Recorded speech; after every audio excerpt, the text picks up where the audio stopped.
You owe it to your people. You owe this hard work to your people. You think your parents wanted to sacrifice all that money, all those overnight stresses about paying the rent, about paying for your diapers? You think they wanted to stress about that? No, but they did it. And you wanted to be average and not taking care of them and motivating them that they could do better, that your whole family could do better, and they could achieve greater things than they ever seen, is absolutely disrespectful and not tolerable. There's no way as a man you're not motivating your people. That's what a man is supposed to be, a leader.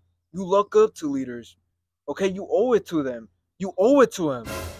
You drinking and smoking is not helping them in any way. You're giving them the wrong example. Once you let them down, you let yourself down. Have you ever been on a diet? You were getting lean, you were gaining muscle, and then you cheated on your diet.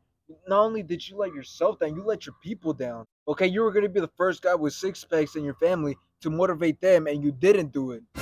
You were supposed to be the first bodybuilder in your family, and you didn't do it. You're supposed to be the first millionaire and you didn't do it. There's no way you don't feel guilty in any single way that so many people sacrificed for your success. They believed in you so much that they helped you through the road, and you still don't want to put the work in. You still don't want to grind hard. You still don't want to work overnight and really process what you're doing. You don't have time for that. You say you don't have time for reflection. Reflection is everything. If you don't wake up every single morning and reflect what you did yesterday, or in the night you don't reflect what you did that day, then you're setting yourself up for failure. You're never seeing what you did wrong and what you did right. Another thing, your people don't owe you anything. They already did their work. So the fact that you are so selfish that you're not putting the work in for them and you think that they should have done more is absolutely nonsense. But nobody owes you anything. You don't deserve anything. You work for things. I hate when people say, I deserve a better life. I deserve better. You don't deserve nothing. You didn't work for anything. You want a better woman, but you don't work for a better woman. You want a better job, but you didn't put those hours in to become a salesman. You put the work in to be a toilet cleaner, not no salesman, not the businessman. You set yourself up so low. You say you want to be a millionaire. You say you want to own a business, and your only plan is college? Your only plan is college to become a businessman, to become a millionaire? That was your plan? Absolutely nonsense. Nobody does their research anymore. They think that the information and the opportunity is just going to come to them. No opportunity is just going to come to you and come that easily. Even if the opportunity is right in front of you, you still have to put the work in to make that opportunity a success. So like I said, you don't deserve anything. You owe it to your people. They don't owe you. So be a man of your word.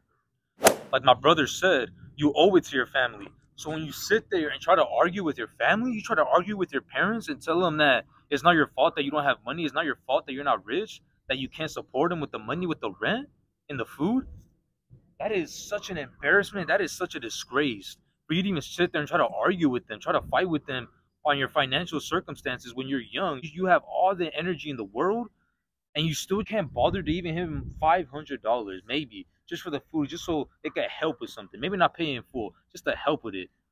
If you can't even do that, that just shows you're not responsible. That shows you're not dedicated. That shows you have no discipline. Like, there's no way you don't have those three things: responsibility, dedication, and discipline. If you're struggling, let's say your whole family's struggling, including you, because you don't have a job, this should motivate you to get that job that you desire to have, or you get that job so you desire to have the money that you know you're supposed to have. Or if you do have a job but it's not enough, then it should motivate you to have a job outside of that job, have two jobs, or have that job but have that side hustle. Instead of you try to sit there and argue and have excuses for everything that on why you're not successful. That is the stupidest thing you could do. Especially at a young age, you have the most potential, you have the most energy, the most testosterone, and you're still gonna come up with an excuse on why you're not successful. So at the end of the day, it's your fault. If you want to sit there and cry your eyes out and complain that you're fat, that you're broke, that you don't have the energy, you need to sleep because you just came back from the job, I mean, that's cool. That's up to you. But again, just be ready that you're going to be a disgrace to your family, and your family's never going to look up to you, and they're always going to talk behind your back and just always cry themselves to sleep. My son was a failure. I thought my son was going to make it as a little kid. He was always dedicated. He was always happy to do things. Now your whole family's not going to like you.